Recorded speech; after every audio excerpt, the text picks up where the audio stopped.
Hello అండి, the spice route Telugu ఛానల్కి స్వాగతం. ఈరోజు మన రెసిపీ ఎంతో టేస్టీగా ఉండే కొత్తిమీర చట్నీ ఎలా తయారు చేయాలో తెలుసుకుందాము.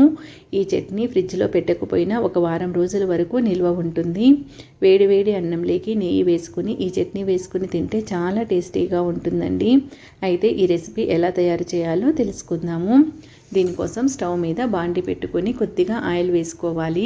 అందులోకి 1/2 స్పూన్ జీలకర్ర, 1/2 స్పూన్ మినపప్పు, 1/2 స్పూన్ పచ్చిశనగపప్పు, అలాగే 1 స్పూన్ ధనియాలు వేసుకోవాలి. వీటన్నిటిని మంచి సువాసన వచ్చే వరకు ఫ్రై చేసుకోవాలి. ఇప్పుడు ఇందులోకి మనం తినే కారాన్ని బట్టి ఎండుమిరపకాయలు వేసుకోవాలి. ఈ ఎండుమిరపకాయలు కూడా బాగా ఫ్రై అయ్యే వరకు ఫ్రై చేసుకోవాలి. ఇవి ఫ్రై అయిన తర్వాత ఒక ప్లేట్లోకి తీసుకొని చల్లారనివ్వాలి. ఇప్పుడు అదే బాండీలోకి కొంచెం ఆయిల్ వేసుకొని మనం క్లీన్ చేసి పెట్టుకున్న కొత్తిమీరని వేసుకోవాలి. ఈ కొత్తిమీర బాగా దగ్గరకు పడే వరకు ఫ్రై చేసుకోవాలి. మంటను మీడియం ఫ్లేమ్లో పెట్టుకుని ఒక 5 నిమిషాలు ఫ్రై చేసుకుంటే ఈ కొత్తిమీర బాగా దగ్గరికి పడుతుంది. ఇప్పుడు దీన్ని కూడా బాగా చల్లారనివ్వాలి.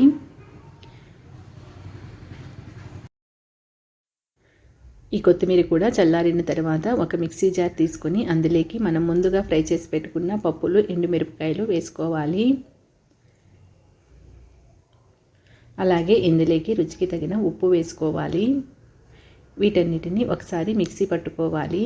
ఈ విధంగా మిక్సీ పట్టుకున్న తర్వాత స్పూన్తో ఒకసారి దీనంతటిని కలుపుకోవాలి, లేకపోతే అంచులకు అంతా అంటుకుంటుంది. మనం చట్నీ పట్టిన తర్వాత కూడా అంచులకు ఇది అలాగే ఉండిపోతుంది. ఒకసారి కలుపుకున్న తర్వాత ఇందులోకి వెల్లుల్లిపాయలు, అలాగే వేడి నీళ్ళల్లో నానబెట్టుకున్న చింతపండు వేసుకోవాలి. అలాగే మనం ఫ్రై చేసి పెట్టుకున్న కొత్తిమీరని వేసుకోవాలి. ఇందులో చల్లని వాటర్ వాడకూడదండి, వేడి నీళ్ళు వేసుకొని మిక్సీ వేసుకోవాలి. ఈ విధంగా మెత్తగా మిక్సీ వేసుకుంటే సరిపోతుందండి. ఇప్పుడు ఈ చట్నీకి మనం పోపు వేసుకుందాము. అదే బాండీలో కొద్దిగా ఆయిల్ వేసుకోవాలి. ఆయిల్ కొద్దిగా ఎక్కువగా వేసుకోవాలి. ఇప్పుడు ఇందులోకి కొద్దిగా పచ్చిశనగపప్పు, కొద్దిగా మినపప్పు, అలాగే ఆవాలు, జీలకర్ర వేసుకోవాలి. ఇందులోకి కొద్దిగా ఎండుమిరపకాయలు వేసుకోవాలి. ఇవి ఫ్రై అయిన తర్వాత ఇందులోకి చితకట్టుకున్న వెల్లుల్లిపాయలు, అలాగే ఇంగువ వేసుకోవాలి. వీటన్నిటిని బాగా ఫ్రై చేసుకోవాలి. ఇందులోకి కరివేపాకు కొద్దిగా ఎక్కువగా వేసుకుంటే టేస్ట్ చాలా బాగుంటుంది. ఇవన్నీ బాగా ఫ్రై అయ్యే వరకు ఫ్రై చేసుకోవాలి. ఈ విధంగా ఫ్రై అయిన తర్వాత మనం మిక్సీ పట్టుకున్న చట్నీని వేసుకోవాలి. ఈ చట్నీ మొత్తం ఒకసారి బాగా కలుపుకోవాలి. ఎక్కువసేపు కలపాల్సిన అవసరం లేదండి. ఈ పోపు మొత్తం చట్నీకి పట్టే విధంగా కలుపుకొని ఒక 2 సెకండ్లు అలాగే ఉంచి స్టవ్ ఆఫ్ చేసేసుకుంటే సరిపోతుంది. అంతేనండి, ఎంతో టేస్టీగా ఉండే కొత్తిమీర చట్నీ రెడీ అయిపోయింది. వేడి అన్నంలోకి ఈ చట్నీ వేసుకొని తింటే చాలా టేస్టీగా ఉంటుంది.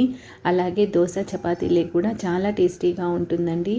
చూసారు కదా కొత్తిమీర చట్నీ ఎలా తయారు చేయాలో. ఈ రెసిపీ కనుక మీకు నచ్చినట్లయితే లైక్ చేయండి, మీ ఫ్రెండ్స్ అండ్ రిలేటివ్స్కి షేర్ చేయండి. అలాగే